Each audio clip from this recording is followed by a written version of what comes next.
Welcome to the P.T.S.D. podcast with your host, comedian and military veteran, Bernard the Laugh Therapist Hines, where we discuss P.T.S.D., processing traumatic situations differently, and give you tools to help you overcome the stigma of seeking help. If you're ready to be inspired, then welcome to the Stigma-Free Zone. Here's your host, the Laugh Therapist himself, Bernard Hines. What up, good people? What up, good people? It's your boy, Bernard Hines, a.k.a. the Laugh Therapist. And listen, I am here. I'm back. It's been a while, I know, but let's start by this, okay?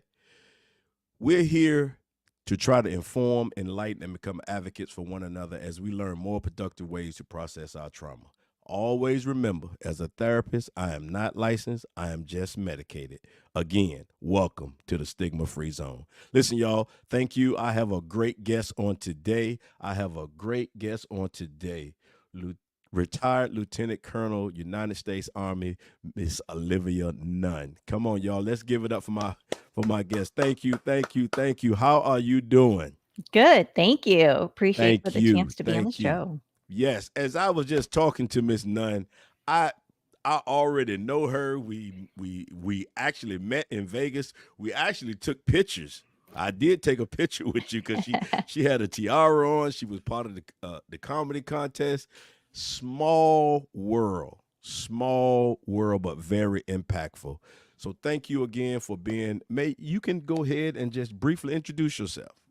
So I am retired Lieutenant Colonel Olivia Nunn. I did 20 years in the best branch of service, the United States Army. That's right. And I retired about almost 3 years ago. It's crazy to think it was 3 years ago when honestly, it felt like just a couple of months ago. Okay. But I was a Army public affairs officer. And when I retired, I went into government contracting for a couple years.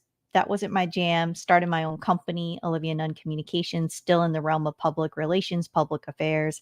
And I am a mental health advocate. And I am busy in the mental health space along with advocacy. And I stay busy with military nonprofit organizations. And when I'm not busy doing that and running my business or working or in the nonprofit space, I am a pageant queen. I am a motivational speaker. I'm a model, a voiceover talent artist, and being a mom. So there you have it. Wow. And we're not gonna let this out. You just started taking jujitsu, right? Yeah, about 2 weeks ago. So I'm pretty bruised up. So and loving it. Loving it. All right. Well, listen, we're gonna jump right into this interview. Could you share some significant challenges you face both professionally while in the military and while in the military? So, I think it's not uncommon for a woman to experience sexual harassment, sexual assault, and for me, I definitely experience, a lot of sexual harassment. But also, I think what I experienced was a lot of, for me, is also imposter syndrome. Right, I Okay. spent a lot of time in my career in combat arms, and I found myself often being the only woman. And so I think a lot of times in my mind, it was really hard on myself. Part of it is culture, right? I'm Korean American, first generation. And so a lot of it was that imposter syndrome of being really hard on myself.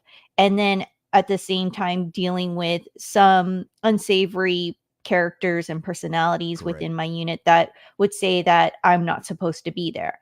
But I would say that I also had some great leaders that did encourage me to be there and said that I was worthy to be there. But when you hear that one voice coupled by the voice in your head, it leads to a lot of doubt. And it's a hard place to be when you don't see yourself, when you don't see yourself in gender, you don't see yourself in your ethnicity, and you also just know through the subliminal context of how you're being treated, and the fairness in how you're rated in the positions that are given to you or not given to you, and how things are talked about, right? Okay. And that was throughout my whole entire career. And I Wow. just felt like every single day I had to show up with this imaginary or figurative bat, and I had to swing hard and swing wide and hard to prove that I was supposed to have a seat at the table.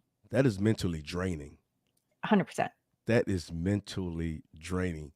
And why did you choose the army, or did the army choose you? Maybe a little bit of both. My Okay. dad was in the army. I'm Okay. oldest of 3 girls for him, and I'm daddy's little girl, and Okay. he was in the army. And I knew at the age of 4 that I wanted to be in the army. It's what my Wow. dad did. It's so for me, it just was my dad did it, and I Okay. wanted to do, I think, what he did. I remember as a child standing in formation with him. I would help shine his boots and, press out his uniforms, and I just think it just seemed like a natural fit to me. Like, that's what my dad did, and I looked up to my dad. The only thing I didn't know, even at that young age and as I grew older, what I would be doing in the army or Okay. how long my journey in the army would be. I just knew that the army was going to be the thing for me. Wow. Wow. So you went to did you go through college, or did you go I OCS? did. Okay. Yep. What university did you attend? I went to Radford University in Virginia. Yes, Yeah. yes. So Well, my daughter goes to Virginia Tech, which is yep, right right near, next door to right where I next went. door to Yeah. Radford. So the Okay. interesting thing was, growing up, so my dad was enlisted. He was a combat engineer. Okay. And so when I said I wanted to be in the army, my dad was very adamant that he was like, you will not enlist and you will go to Mm, college and you will be an officer. correct. And for a few things, one, culturally for Asians, education is important. And I Correct. think from the other part was that because he was enlisted, he saw the lens of the military through his eyes. And he was Mm-hmm. like, I don't want my daughter to deal with that. And I Mm-hmm. think from his lens, he thought that maybe it would be better, that maybe as an officer, I wouldn't get as much shit as, as an Correct. officer. Correct. And he thought that life would may potentially be better. And because education is something that he believed in. So he was Okay. like, fine, you could go in the army, but you have to be an officer. So when he was telling me this, I was like, okay, sure, I'll go in the army and be an officer. I didn't understand what that necessarily meant, but I just knew that the end state was I was going to be in the army. So my journey started on the West Coast. I grew up in Washington State in Okay. a Wow. in a city called Puyallup, which is right outside Joint Base Lewis and McChord. Mm-hmm. And then, but like I said, I went to college here in Virginia, so I went from one coast to the other, and Yes. yeah, it's kind of crazy. Wow. Wow. So I'm sure you coming in as a lieutenant. When I saw you, you're like what, 5 what? 5'1" You're 5. on a good day. So you're like 5'1", and now you have to give command. And I know that was rough, because the backlash you probably got from that. Yes. So, I definitely came into the army with like big, wide Right. eyes and totally just like, oh, the army's going to be great. And everybody who's in the army is like the greatest, right? The best in the world. And like only the great come into the Right. army. And like it's going to be great. And all this talk about you spend 80% of your time with the 20% problematic kids. And I'm like, these problematic kids aren't going to be that problematic, right? Like, well, whoa, did I have Yeah. the work cut out? Because And, I was and one of those problematic kids at first. right. And and for me, man, it was a total shock for me. And I was so naive, and I really thought Okay. that everybody who was coming into the military wanted to be there and they Correct. wanted to be the best, and that Mm-hmm. they had this just like desire to be not only the best but the best version of themselves. And so they came every single day with this motivation, like I Correct. did, like like I'm coming to work because I'm super excited and I'm showing up with the best version of myself, I'm right? here for God and country. Yes, exactly, right. And it was so wrong. And what I had to quickly learn is that this naive version, and this was before I was married, Lieutenant McNeilis had to learn how to be hard, Okay. right? And so my the way I presented myself, my face, Mm. the way I stood, the way I walked had to quickly change. And Okay. it changed because I heard a very crude conversation of soldiers that they were having about me and a fellow platoon leader. And it was so crude about the way we looked, about how they would, perceive us, about Mm-hmm. our ability, our capability. about if they would follow us to war. And, this, Wow. September 11th had already happened. Right. Okay. And it was such a shock to my system. And I knew why I came into the military. I knew why I came into the Army. I wanted to be a leader and I wanted soldiers to follow me. And so it was and they did not know I was in the back of the motor pool listening in on this conversation, because it was at the end of the day. Right. Okay. And it was so sad for me to hear this. And so it was this tug of war of, it was literally an assault on me being feminine as a woman, and being wanted and felt beautiful, and all the things that made me a woman. Mhm. And at the same time, all the parts and sides of you as a leader, right? All the things that quantify as being a good leader. So I had to make this decision of, do I come at this as a woman, or do I come at this as a leader, which was really tapping into my masculine traits, or my masculine sides of me. And so I literally had to make this choice of coming into the work the next day of like, okay, it is no longer this feminine side of me. I had to really start tapping in. And Wow. and unfortunately, there was this constant war throughout my time in the military of, I had to be this professional soldier that was very aggressive, but how I felt about myself as a woman was constantly an attack of how I felt inside. Wow. Listen, y'all, we're talking to retired Lieutenant Colonel Olivia Nunn. She's part of Olivia Nunn Communications. She has a wealth of knowledge, been doing her 20 years in the military. And of course, being in the military for those 20 years, you saw combat, correct? I did. I had 3 tours to Iraq. 3 tours to Iraq. Thank you for your service. I know people say, why we say that? But I can say that to you because I've been there. So what's some of the things that when you returned home from the war that really got you your traumas per se? I think when you come home, my first deployment, it was 2003 to 2004. So that was the initial, right? I was right there with you, Fallujah. And yeah, so for me, it was Tikrit, Okay. and I was a convoy commander. I was with an aviation brigade, and of course, those the pilots, they didn't want to spend any time on the road, and so my Correct. job was to escort fuel trucks, Turkish fuel trucks, between Kirkuk and Baghdad, and drop them off at fuel depots. And here I'm chemical officer, and I hadn't been trained in any of this. They're just like, here's some trucks, here's some soldiers, protect them. And I'm like, that's it. Move on. Okay, Yes. right? Yes. Let me kind of tap into kind of some of the battle drills that I learned as a cadet. And all right, here we go. Going down these, Route 1, Tampa, right? This treacherous road, and ID started popping up, and mind you, our trucks weren't up armored, right? We were packing sandbags down on the trucks, right? And oh my goodness. And honestly, the first few times I rolled out, I didn't have plates. Like, they had to like figure out how to get me plates, because I'm small, right? Correct. And so I actually, the first time I rolled out, I think my vest was like a little too big, because they didn't have size small plates. And then they're like, oh, we need to get you a vest and plates. And I think I like had I had a medium, and they're like, it was way too big. And they finally, like, I got a small, and then they gave me an extra small sappy plate, right? Like, my plates were so tiny. Like, it was hilarious. Like, they were like these little tiny plates. And but that's what we did, right? 2003, we made it. We didn't have the supplies that that's we it. need, right? We moved faster. Yes. Yeah. And I look back on it now, and it was hilarious. But when you're in that situation, it's not survival. It is. And so I was with an interpreter, and we were out on the roads, and my whole job, these are civilian fuel trucks that were coming out of Turkey, and we're dropping them on to different depots. So you were on the road most of the time? Yes. That is the most dangerous place to be. Yeah, right. And at the time, like, I knew it was dangerous, but at the same time, I didn't think about it, right? And at the time, I think I dealt with a lot of these pressures as kind of like just kind of like nonchalantly, like, meh, whatever. And there was always, the boom would happen like just minutes before I got there or minutes after I left. And I always kind of was like, oh, that wasn't for me.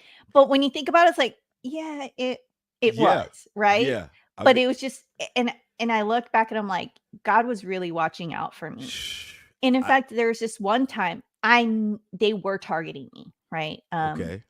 We had gotten to our checkpoint later than we were supposed to, and just we got caught up along our route. And when we are about to hand off, the the unit that we're handing off, when we got there, it, they said, "Hey, we got here a little early, and we actually scared these guys off. We weren't able to Set capture them, okay. but they've been watching you and they've been targeting you, and we know it's you." And I said, "Why?" I wish I kept this drawing, but I didn't think about it. I just kind of laughed it off, and I was like, "Whatever." Yeah. But they were targeting me because they put a drawing on a cardboard, and Wow. I was the only female Okay. in the unit, and they drew, as all stick figures and with a little helmet and hair coming out of the helmet with the first lieutenant symbol. Oh, wow. I That was the was only you. officer in the organization. I was the first lieutenant. I was the only officer, the first Mhm. lieutenant, and I was a female. My hair was always rolled up in a bun, by the way, but Okay. But they right. depict it with the hair, and they X'd me out. And it was a mortar team that they had scared away. They were So trying to take me out that day. so how did I know you say because we now think about a lot of stuff now and we laughed about it then, but now that you think about it, it's like, wow. Yeah. Wow. Because when incoming came, we would just roll over and I would just say, Lord, please don't let it be today. Because you couldn't move. I mean, it was like, so how did you go about going out every day knowing you were being targeted after that? I just kind of processed it as meh. Mm-hmm. I think Mm-hmm. you Mm-hmm. just it was just one of those, like, mission had to get done, right? Correct. And I think I also looked at it as I'm the officer Mm-hmm. and it's expected of me to go. Correct. And I can't show fear. So I Mm-hmm. have to roll out. Even though inside I was like, holy crap, holy crap, holy crap. I just want to go home. I just want to go home. But on Yes. the outside, it's just like, Mm-hmm. hopefully I come home. Right. And see, and that's the thing. When you bring that emotion that you just had, now let's flip back to your home. Okay. And that same emotion that I'm saying for me, I had that, everything was, it's like if someone died, let's just do what we have to do and move on, continue. So did you get stuck in that numbness? I think I did. I think I now recognize that that's what I've been doing. Okay. Um, and I don't think you realize that that's what you do Correct. throughout your career, right? Mm-hmm. I think we have learned as military personnel to compartmentalize everything, right? Correct. You just imagine you have a box, Mm-hmm. right? And you open that box and you take that event and you shove it in and you shut the lid, right? Shut the lid. There you Another go. event happens, you open that box, you shove it in, shut the lid. Great And you analogy. do this throughout your career. Somebody says some crap, open the lid, shove it in, shut the box, right? Great Some analogy. you don't get the promotion that you want. You don't Mm-hmm. get the PCS assignment that you want. Um eh, something happens during your deployment, Employment. whatever, however Mm-hmm. small that trauma is or however big that trauma may be, Mm-hmm. whatever that is, you just open that box, you shove it in and you shut the lid, and you really don't process that emotion other than just right on the spot, whether it's like you're pissed off, you're happy, you're sad, you're irritated, just that quick second, and then Mm-hmm. you shove it in and you move off. You really don't sit with that emotion, and you really don't sit with it and think through and deal with it. You just deal with Correct. it in that moment, and you're just kind of, all right, I'm good, man. And you move on. Mm-hmm. And I did that for 20 years. Okay. And not only was it combat related in terms of going out on the road, but in my first deployment, I was assaulted by my own platoon sergeant in my mission. Wow. And there was an investigation. It got Okay. screwed up, right? And it all came down to me conduct unbecoming as an officer, because his chain of command said, I cried uncontrollably. So therefore you are not in control of yourself. So your conduct unbecoming. So whatever. And we'll take care of him. He was an MP. Wow. Okay. Okay. Right. So, but from the date that the event happened to the time that I stood on the red carpet in front of his 06, it was months. Right. And I had internalized so much of that event. I've replayed that event thousands of times in my head. And because I felt like I really didn't get support for this, Mm-hmm. I'd internalized it over and over and over. And what I internalized it to was I sucked as a leader. I failed as a leader, that I did not do the things that I need to do. And I was not perfect. And therefore, I deserved all the things that happened Wow. in this event. And had I done things exactly and perfectly, then this NCO would have not done what he did. Wow. Okay. Right. And so what did I do when that officer said I was conduct unbecoming? I opened the box, I shoved it in, shut the lid. Right. Wow. So much so that Uh-huh. I forgot about this incident for years. Like your mind will do some amazing things to protect itself. Yes, it will. That I forgot that this NCO had assaulted me. And I've talked about my assault in other podcasts, right? I mean, he hurt me pretty bad.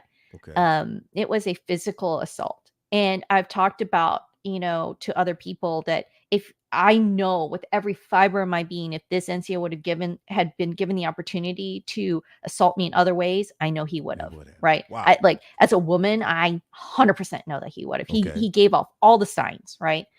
And just the things that he has said to me, because there had been other altercations that he had done to me. He had hit me before, he had kicked me before. It wasn't the only time besides that one event, right?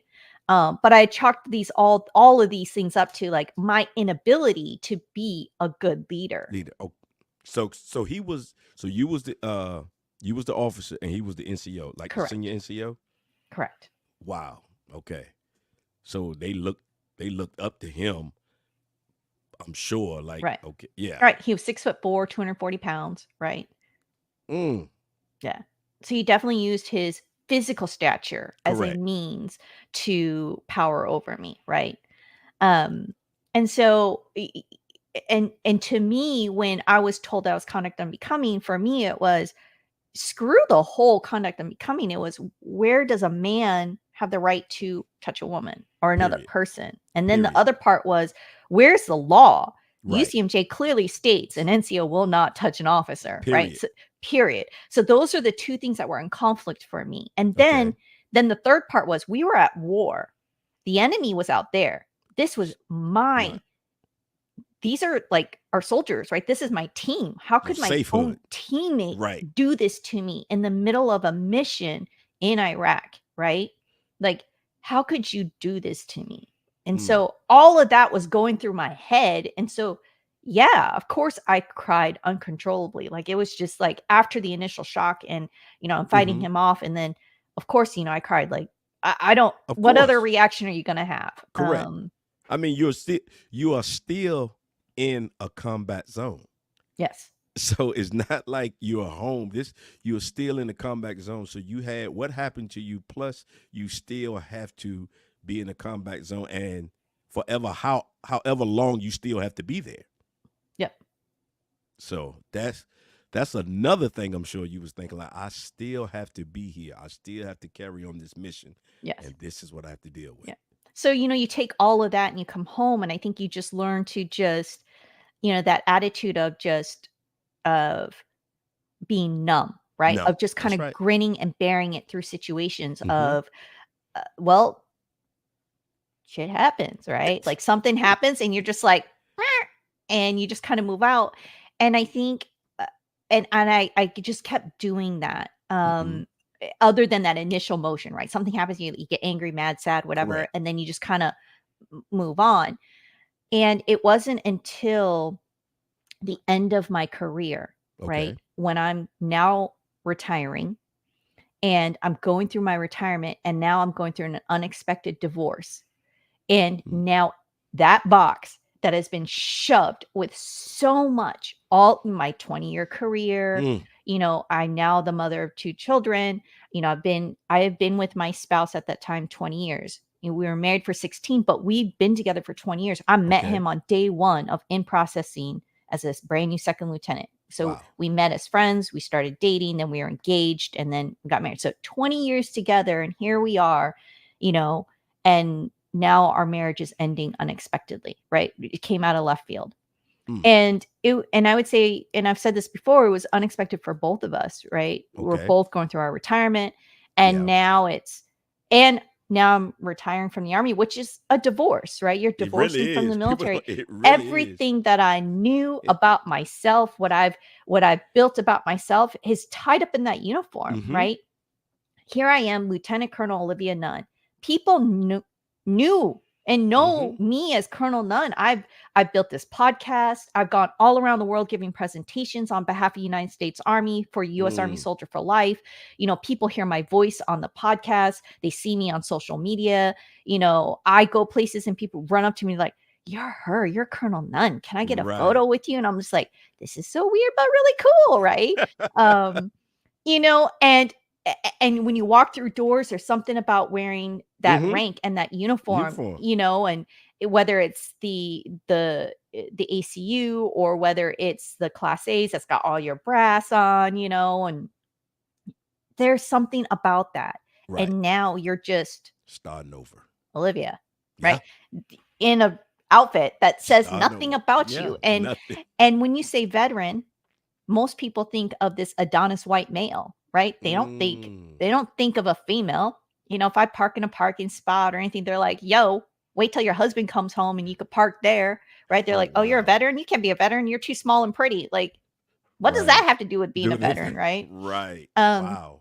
Never and thought about so all that. all of that is now I have to deal with all of that. Mhm. All of my trauma, Mhm. all of my service, all of the things in my life are now just coming undone. And I have to come face to face with everything in one singular moment, right? I I think it's like you remember growing up, you had that thing when you would The twist it, Jack in the the Box. Jack in the Box. It's like everything is held down to that one moment when it happens, and everything pops and everything gushes out. Yeah. Wow. I'm sorry. I just had to get that Yeah, no, analogy. that's kind of what it is. Like that box that lid just couldn't work anymore, right? The lock to the lid was just like, "Yeah, I'm done. I'm done holding all I'm your done. crap. And I'm gonna There's give it no more crap that can fit in and I'm gonna here." give it to whoever's standing right here. You go get all of this. All so I I I I also went through an unexpected divorce, and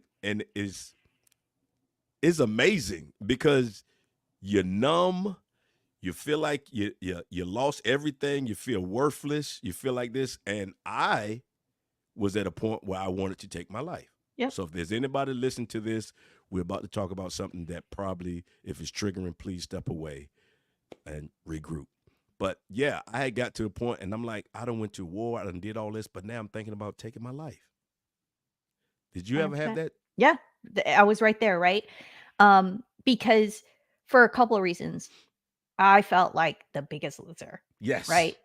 Um, Here you are, the pinnacle of the career, right? Like I'm a lieutenant colonel in the United States Army. Mm-hmm. 1% of officers make it to lieutenant colonel, right? Mm-hmm. That's the percentage. And I made it to lieutenant colonel. That was my goal. And here I am, lieutenant colonel. And I had this beautiful marriage with 2 Mm-hmm. beautiful kids. Mm-hmm. And we had this dream, this goal of what our life was going to be like. Poof, it's gone. Gone. And I am a person of faith, Christianity, right? Mm-hmm. Christian. And there's so much in that faith where it's like you don't get divorced. Correct. Like that's not that that's a sin, but it's Right, like right, right. it's a sin, Yeah, right? yeah. There's That only a was couple of reasons why you break a marriage, right? right. And it's like you don't get divorced. Because yeah, you don't You like each don't. other no And then more. it's kind of like, and if you do, and in that community, it's like, "Oh, you're a divorcee? Oh, we ain't talking to you." Right? It's like, "Oh, you go over there." Oh yeah. Oh yeah. Oh, you're Yeah. damaged. Yeah. Yeah, you're damaged You're good. And damaged. then you're already damaged because you're a veteran. You got all this like, "Oh, you PTSD? You crazy?"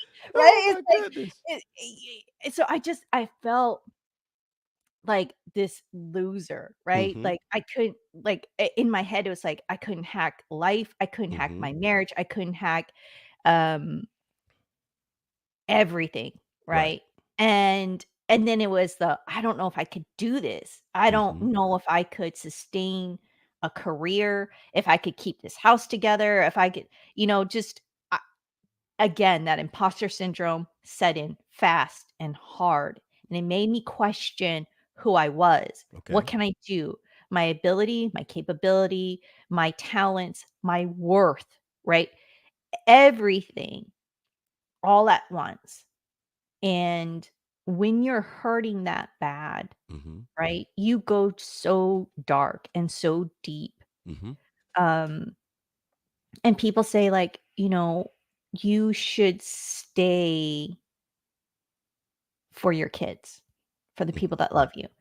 But oftentimes it's for those reasons why people end up leaving, right? Because you think that it's easier for your loved ones if you weren't around. Because when They're you better hurt off that without me. bad, You better off without me. yes, when Yep. you hurt that bad, you aren't thinking straight, Mhm. At all. right? And when you're hurting that deeply and everything's so dark, you don't see clearly. Mhm. And it just makes more logical sense when you're hurting that way that they would be better without you. Mhm. And this is what I've said, right? The army, culturally, I was already a good planner, but the Okay. army tapped into that and made me a lethal planner, right? Okay. And so, what did I do in my hurt and in my misery and in my darkness? I took what I was really good at in the army and I made 3 effective plans to end my life, right? Wow. Um, and I was ready to execute that, and I came very, very close to it Yeah. because I I just was so overwhelmed, and I Yeah. didn't know how to just, you know, to breathe the next moment, how Mhm. to step my foot forward the next moment. Mhm. It hurts, right? Right. Well, did you oh, I'm sure you went and sought help. I did, and that was part of the journey, and part of my crisis that I had was I couldn't find help, right? Oh, Which wow. exacerbated the problem. Okay. It was during COVID. Here I was, U.S. Army soldier for life. I'm supposed to have all of the knowledge, the expertise, and I'm supposed to Mhm. know everybody, and I couldn't find help.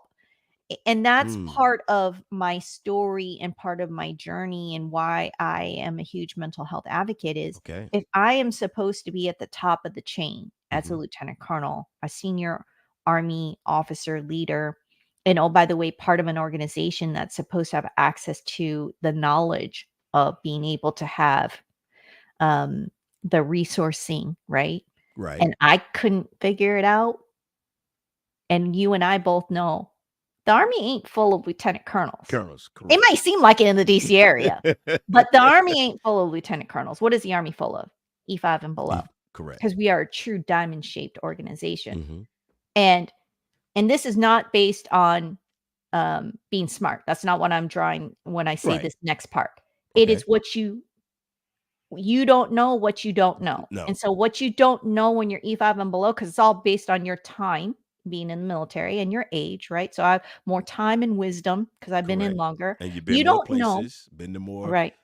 schools and stuff like Exactly. that. And you don't Correct. know at E5 and below. So when you are given an order or direction or time and they say no, you're going to accept that. Mhm. So if you're hurting, you're going to accept that. And more than likely, when you're hurting like that, you could potentially take a drastic decision, Mhm. which is why we're having this epidemic of 44 a day. And if Correct. you look at the statistics, where are the statistics? They're at that age group, right? Whereas I'm a lieutenant colonel that's been in, Mhm. and I'm going to say F you. Right. I could say no, and I've got a paycheck that could back up when I say no. Correct. And so when I came back through on the other side, part of my journey is I use the hashtag I am the storm. It's my Okay. platform. It's the hashtag. It's a mantra. It's a belief, right? It's part of realizing the ocean is my happy place. It's my calling. It's a means to talk about this conversation about mental health for the military community, how we lack resources. Mm-hmm. Because if I couldn't figure it out with somebody who's at my rank structure, who had access or should have had access and should have known the players and the resourcing, couldn't figure it out, how's anybody else? Correct. And so I use that hashtag, that platform, that conversation, not only in what I do as a business owner, not only as a mental health advocate, but also as a pageant queen. Anytime that I can have the conversation, I talk about I in the storm and that we need to bring resourcing. That's time, effort, money, and equipment, the doctors, about mental health resourcing to our military community. That's to our active duty, our guard, um, our reserves, Mm-hmm. to our veterans, to our spouses, and to our children. Correct. Wow. Listen, y'all, we are talking to retired Lieutenant Colonel Olivia Nunn. She is dropping some nuggets, y'all. She is giving us wisdom. She is giving us wisdom. And I thank you for continuing the fight, because that's what it is. Once we get to the point where I feel that we have got ourselves to where we can do and be more effective, we have to continue to fight. We can't be like, okay, I got myself together. Let me just, no, now you get, no, let me be a tool to help you get yourself together, be a resource. So once you came through all that, you did all that, you retired, you went through your trauma, you dealt with your trauma, then you came upon Olivia Nunn Communications. I did. So, Olivia Nunn Communications was actually born while I was transitioning out of the military. Okay. So, it was actually created um, March 30th, 2021. So, it's actually before technically I got out of the Army, because my effective date of retirement was August 31st, 2021. Okay. And the reason why it was created was specifically to do some work. Okay. Um, and how this whole conversation started, and I've talked about this, was because for two reasons. One was the seed had been planted when I was in the Army with U.S. Army Soldier for Life while I was working there. Because what I was doing at Soldier for Life was a lot of consulting work. Okay. And my coworkers and people that I'd interfaced with at work would say, "Hey, Olivia, you provide a lot of great consulting work that you do when we come see you and I talk to you about what you do. So when you get out, you should do some consulting because you're really good at it." And I'd always kind of just, whatever. Because again, it's the imposter syndrome. Like, Right. I think you're just blowing smoke up my Right. butt because Correct. I'm just a lieutenant colonel. I think you want my time, right? So I think Okay. you're just saying nice rosy things to me, right? Okay. There's always this disbelief that I have. Well, I think And we all have that sometimes. Because we always train to just serve. So when you yeah. say something, it's like, I'm just here to serve. Yeah. And I really suck at taking compliments too. And I think that's the other part of it, right? So I'm just like, Okay. okay. But the seed had been planted, and I think so I remember hearing it in the back of my head. And fast forward, I'm retiring, and I'm hitting rock bottom, and I had almost taken my life. And a very dear friend of mine who I developed a relationship with while I was in Soldier for Life, right? Okay. And his name is Scott Davidson. He is a co-founder of Veteran Success Resource Group, who I am now one of his directors. I'm director of programs for. When I Awesome. was in Soldier for Life, he had reached out and said, "Hey, would Soldier for Life like a table at my event?" Which is this huge networking event called Burbiz. I said, "Sure." So while I was in Soldier for Life, I would go to these networking events called Burbiz, and I developed a great friendship with Scott Davidson. Mm-hmm. And that friendship continued on. And while I was going through my transition, Scott had reached out, and because he knew something wasn't right. He just, Okay. because we had, we'd messaged from time to time, and he had reached out and he just knew something wasn't right. And he said, "We're going to lunch and you're going to catch up on what is going on." Mm. And so he took me out to lunch, and I filled him in on what was going on. And he looked me dead in the eye and he was like, "Where is your LLC, Olivia?" I just kind of gave him this like deer in the headlight look. Right. Okay. He's like, and I was like, "What?" He's like, "Olivia, where's your LLC? I got work for you. Mm. We got a lot of work to do in this military community." And I just kind of went, And it took me a second. Okay. And then I think when it clicked, I realized that I am Lieutenant Colonel Olivia Nunn. There you go. I am a communicator. There you go. I'm a social media expert. Mm-hmm. I'm a storyteller. I'm a networking queen. Why don't I have an LLC? I have something to give. Mm-hmm. I have a purpose. And he reminded me I had purpose. Correct. So a week later, I created the LLC. So from that lunch, from the time it was created, I went back and I did a whole bunch of like what name I'm going to create, what would be the name of my company, and had another conversation with another friend of what I was going to call it. Is it going to be the Phoenix PR agency? Is it going to be this? Is it going to be that? Like all kinds of, names and stuff like that. And my buddy goes, "Hey, Olivia, do you own a domain?" And I said, "Actually, I do. I owned it a long time ago. I got smart and owned my own name. Correct. OliviaNunn.com." He's like, "Olivia, people already know you. You've already created your own brand. Mm-hmm. People know your face. People know your voice. People know you. So why are you going to create an agency and start from ground zero? Wow. People know you. So just create your company based on your name." You're dropping nuggets. I was like, "Oh, He's dropping nuggets. you're right." And so I contacted my lawyer, who was also, doing my taxes and all this stuff. And I was like, "Hey, I need an LLC." And they're like, "Okay, we'll just double check that nobody else owns it." I was like, "I guarantee you nobody owns this LLC. It's my name." So born from that was Olivia Nunn Communications. Now, I never had intent at that time to really do anything with it. It was just more of like, the LLC exists. So if I guess I do consulting or whatever, it's here. And so then I contacted Scott and I was like, "All right, Scott, we got work." All right. And then I became Scott Davidson's media ambassador for Burbiz. And so that's when people started seeing me all over for Burbiz. And like, I started doing all his media interviews. It's why you hear my voice on some of the work. And so I just so people started seeing my face starting to pop up all over again, outside of uniform, but with this particular organization. And then and then when I left the Army, I went into government contracting. I worked for a small company. And it was the easy button, right? I picked the easy button because what I didn't mention is my mind, when you go through trauma and you are close to taking your life, your mind hits a dark spot and your mind doesn't work, right? It kind of gets scrambled. And so my mind I wish people really know that. I wish people really understand and know that, what you're saying. It gets scrambled, right?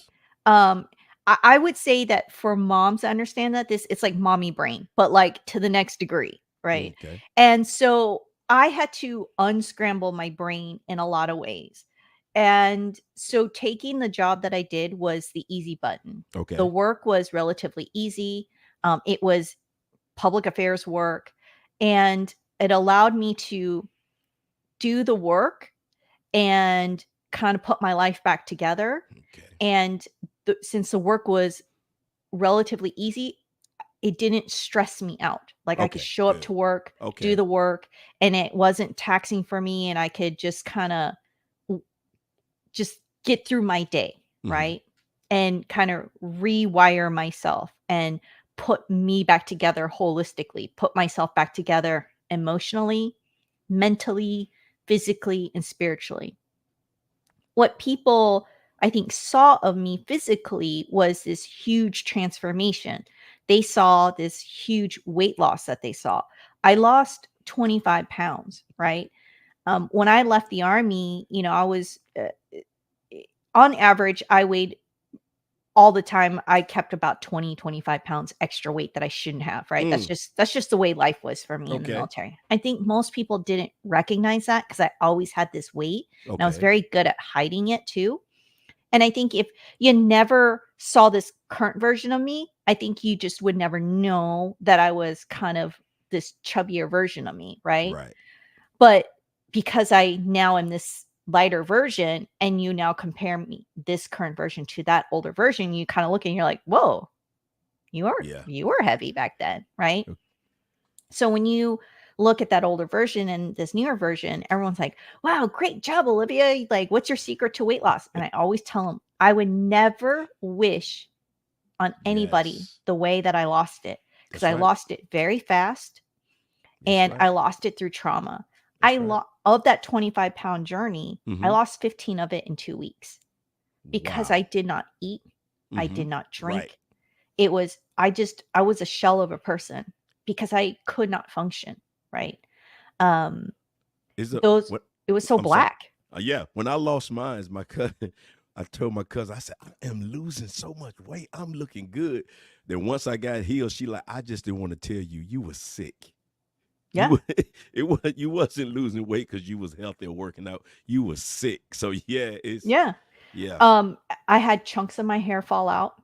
Mm, Like when I see chunks, like chunks, okay. and uh, and I've never really recovered from that. And as a woman in the military, like my hair was like my prized possession. Mm-hmm. It still Okay. is. It was like the one part of me that I felt that made me still connected to being a woman, right?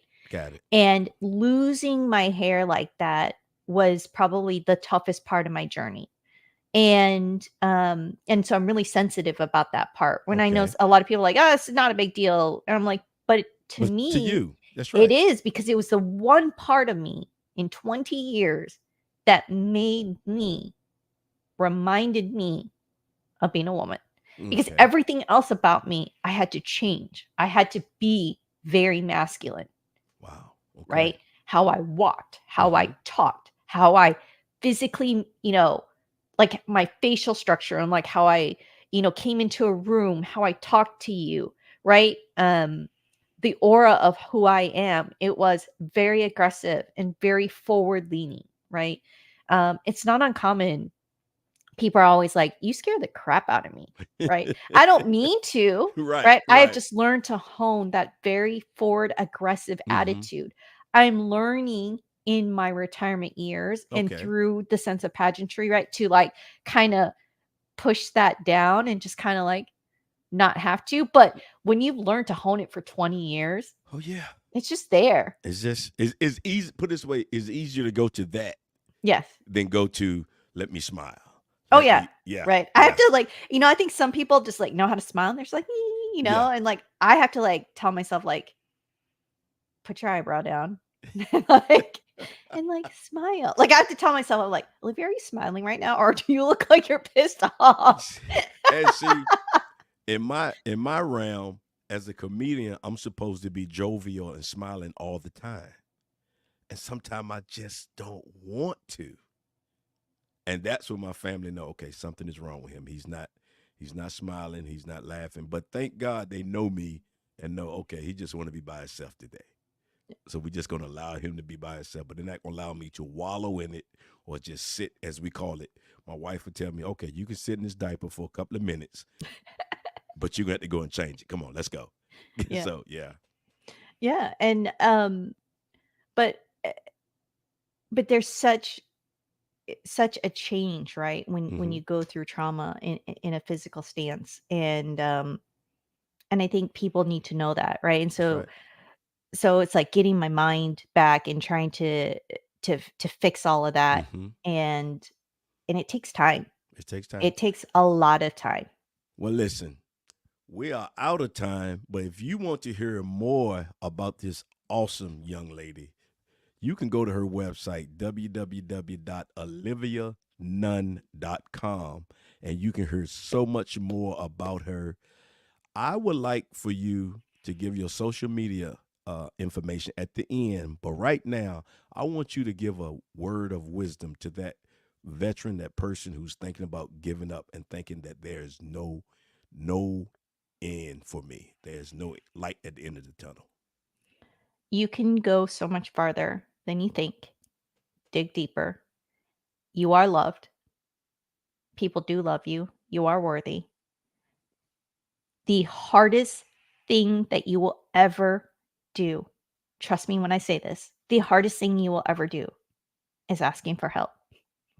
Me saying I need help were the hardest words that I ever said, but it was the best thing that I ever did.